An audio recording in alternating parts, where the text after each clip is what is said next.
Thank you. Thank you. It's an honor to be here, as always. It's always an honor to be here. Yeah, no, you always bring a good vibe in here, and it's something that's near and dear to us at Converge, man, and that's education, especially early learning and investment in our young people and everything else. So, and I told you guys before, anytime you got news and information to get out that's impactful for these young people, these students, these kids in this city, man, this door is always open.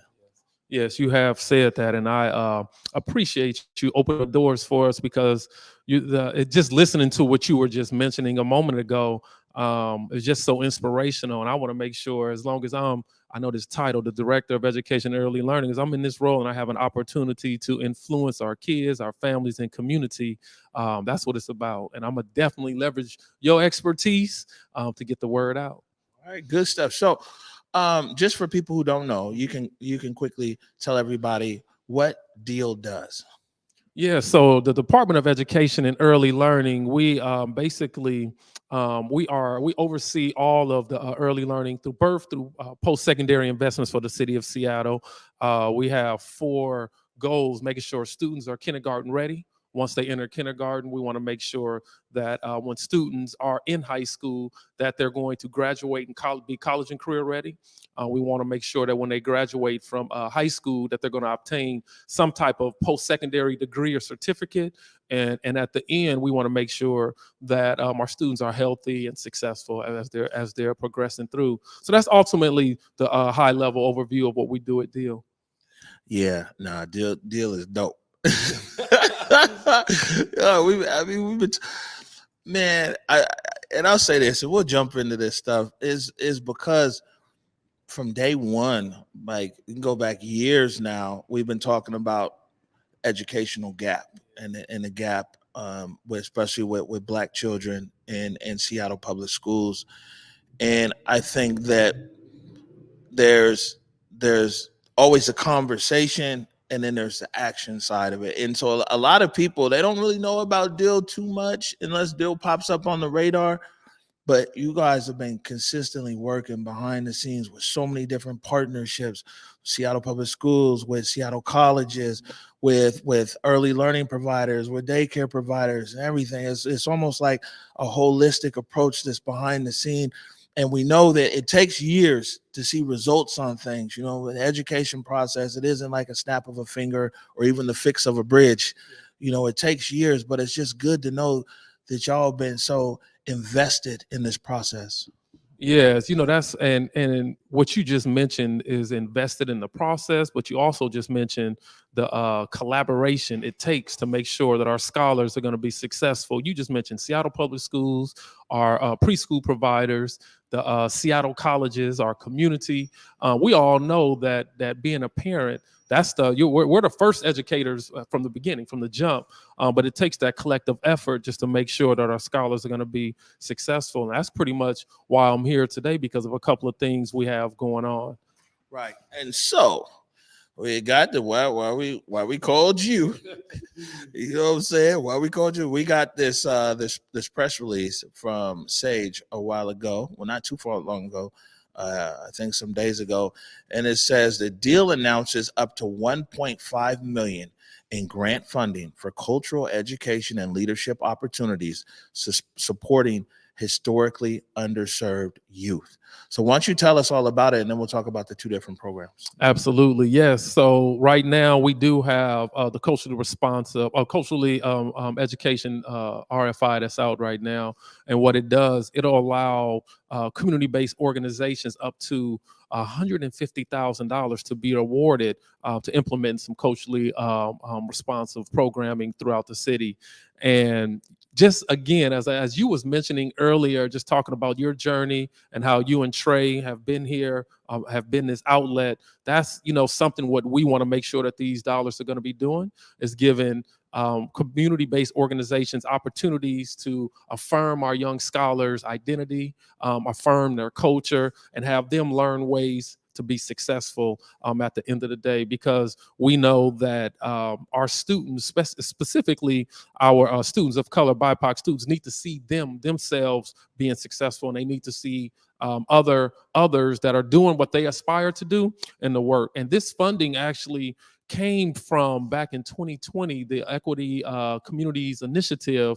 A group of community members, BIPOC community members, basically wanted to create or continue some culturally relevant investments that's happening. So that's how we actually got here to these funds today. And that's what that one is about. Right. And so this is grant, this is up to $150,000 for organizations that you said they can reaffirm. Run it through that one more time. Absolutely. It's culture building, affirming folks' identity, Right. and ultimately basically closing race-based opportunity gaps, and allowing certain type of programming that's culturally relevant for our scholars to participate in multiple enriching activities. I'll even give you a couple for an example. We have REWA, Refugee Women's Alliance. They're doing a lot of culturally responsive programming. They even have some STEM programming there, where they took their young scholars to flight school and allowed them to learn about doing flight in there. And this is an organization that's serving our students that are English language learners. And so that's just an example. We also have some mentoring, like in Seattle Public Schools around the Kingmakers, focusing on young Black males. So we just want to make sure that it's more, culturally relevant to our community. When you mention Kingmakers, it reminds me how many times we've talked to you, because we talked to you about Kingmakers. So that's the youth leadership and cultural education. Can you put that slide up? Yep. So there that is right there. And Salman's going to put that link in the comments. We got some and that link will take you right there to the DEEL webpage there in the city. And I wanted to say this is that you're right when you talk about it's like culturally responsive, is that, man, everybody learns differently, right? And I think that if we could acknowledge that, then a lot of these things would just be like normal, that everybody learned, because, it's just the lived experience of it. And we have a population here in Seattle that might come from an affluent neighborhood that has an unabridged learning experience generationally. You know what I'm saying? Maybe they've lived in the same home, in the same neighborhood, and everything else, and their experiences and their opportunities to access. And that's dope, because that's their journey. But there's other students here in the city of Seattle, young people, man, whose journey has been different, and they also learn a bit different. We might have some of our young people that have grown up in a home with their elders, and there ain't really been internet and everything else, but it's been so much oral history. You know what I'm saying? And so they learn through this, through conversation. We have other young people where it's like, man, we got to take them out their comfort zone, because seeing is believing. Right? Somebody else might grow up in a neighborhood knowing, like, yeah, man, I could be a pilot. I have an uncle who's a pilot, or, what I'm saying, I had so-and-so who was in the Air Force. And we got kids who could never imagine that until they sit there in a cockpit on Boeing Field or something. So being able to create opportunities of tapping into how different people learn is important. You're absolutely right. And that's part of like our second investment that you just mentioned. I think it's a good segue, because our second investment that we have out is around educator diversity. And what you were just talking about, those experiences, right? There's research that out there that says for Black students that if from the age of kindergarten to third grade, if a Black student sees a Black teacher or a teacher that looks like them, they're 13% more likely to graduate from school on time if they see more than that. If they see two, they're like almost 30% more likely to not only to graduate from high school, but attend college. And that's pretty much what our second investment is. It's around educator diversity.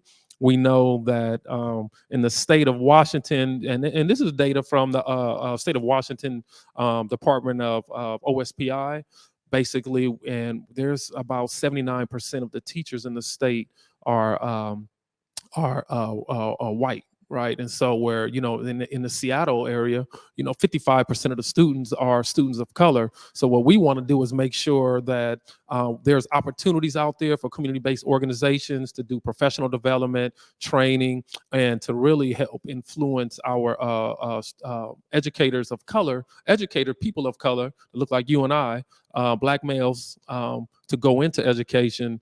Not and really, again, the data speaks for itself. When the teachers, students of color are more successful, you see decreased suspension rates, you see increased opportunities for advanced placements, students being placed in advanced courses, and there's so many positive data attributes to on-time graduation, to attending more likely to go to college. And so that's what we want to do with this other investment, is to make sure that the same thing that CBOs out there can apply up to $150,000 to help meet those goals. And what's going through my mind right now is that I was watching a show a couple of days ago, and I saw Brother Kyle on here, Devonair, right? Opened up his shop down in Pike Place, and just hearing him speak and just knowing, like, how do we make sure that we have educators like Kyle? Because Kyle used to be a teacher. I don't know if he mentioned in his thing, and then he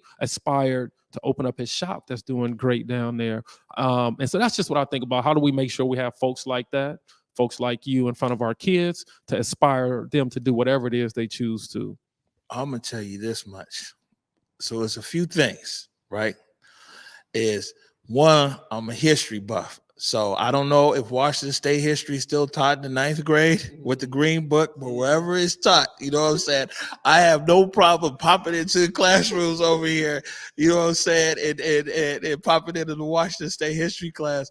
But man, anything, and I'm so sincere about this. Anything that I can do, I know Trey agrees, and some of these man, everybody who works here, anything that we can do to be present.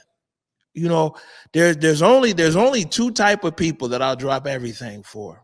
That's our young people and our elders. You know what I'm saying? Like, man, I'll cancel all meetings, whatever, to show up for our young people and for our cherished community elders. So anyway, anything we can do, we need to be in the school. You just tell us where to be. Tell us what program to be at. Tell us how to, you know what I'm saying? We'll be present and we'll be ready and everything else. Let's boost them numbers up. So then the numbers like, okay, well, man, here's the teachers right here in the classroom, and here's our community support. You know what I'm saying? Man, I would love the opportunity to be able to, to, in whatever I can do. You didn't even go chaperone, be on a field trip or something. Y'all call me. I will, definitely. Thank you for that. And this right here, what you're doing is I mean, it's unquantifiable right now. This is a huge blessing. You letting us use your social media platform to get this word out. I mean, that says enough right there. So I thank you for that, and I just continue to appreciate everything that you're doing. You're doing some great work here, but that's what I want to do. I want to make sure that these next scholars, whether they graduate from Garfield, Ballard, Beach, that look like us, people are BIPOC students, that they can become the next Converge Media. They can do what it is, and you're the prime example of why I'm excited about this. Yeah, and the best thing is I'm gonna tell them that if they trying to be the next Converge, they shooting too low. They need to be the next Comcast, Xfinity, on a platform. So you know what I'm saying? Satellites and I'm gonna shoot them the real game. I'm gonna be like, yeah, we cool, but you the next generation, you got to shoot for the stars. You know what I'm saying? Mm-hmm. So, but I know we got one more thing to talk about. And before we do, I want you to, if you can, please recap these two programs. Yes. So we have two requests for investments out. We have one around culture education and student leadership. And we have another one that's around educator diversity. Please go to the website, www.seattle.org/DEEL, and look and see and apply. I guarantee that you'll enjoy what you see out there, and it'll be something worthwhile to support our scholars. So those are the two things that we have happening right now. And the dates, one ends May 26th, and I believe one ends May 13th. I will double check those dates just to make sure. Yeah, well, either way, that means y'all got to shake a leg out there, man. You know what I'm saying? Let's and well, me and Treyana here will figure out a way as well to amplify. This is really important. You know, Trey, you plugged like a lot of these organizations that could probably facilitate some of these things. You're already plugged into, huh?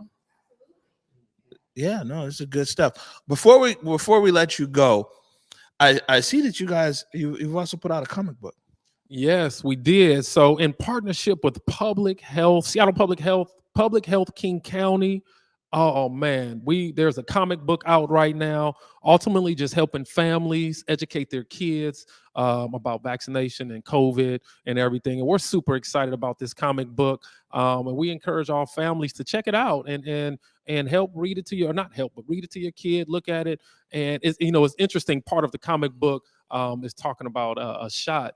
And what resonated with me, my 6-year-old, man, when we went to go get our vaccinations, oh my, I had to hold her down, buckle her down. And even when we went to get the booster, I mean, she's already, and and so I'm saying that to say that I know when I read this comic book to my child, it's gonna more than likely make a difference. But it's some good stuff. Right. I think that in looking through it, it's available there at the DEEL website, right? It is. It's on our website as well. Right. One thing in looking at it is that Public Health Seattle King County has earned the trust of people in our community, and this is well before COVID. And I think they've reinforced that through COVID. But it's because community trust public health that partnering with them to create this comic book that allows somebody, but especially young people, if you can tell them in advance and set some kind of expectation, they definitely respond better. I think that's probably one of the things this comic book was designed to do, right? Yes, it was. It was designed to do that, to help our young people respond better to it. And you're absolutely right. Public Health Seattle King County has been an amazing partner, a partner of ours. We actually partnered with Seattle Public Health King County back in the first education levy in 1990, and started partnering with them. We have teen health clinic centers in all of our high schools here in Seattle that's supported and ran by a partner with Public Health King County. So they've been an amazing partner. Oh man, that's dope. Good stuff. Excuse me. Director, Dr. Dwane Chappelle.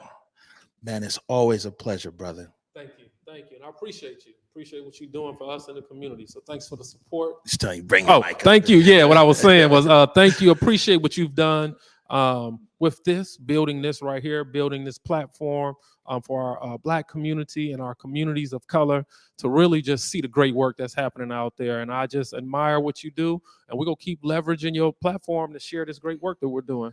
That's right, man. Anything for these young people.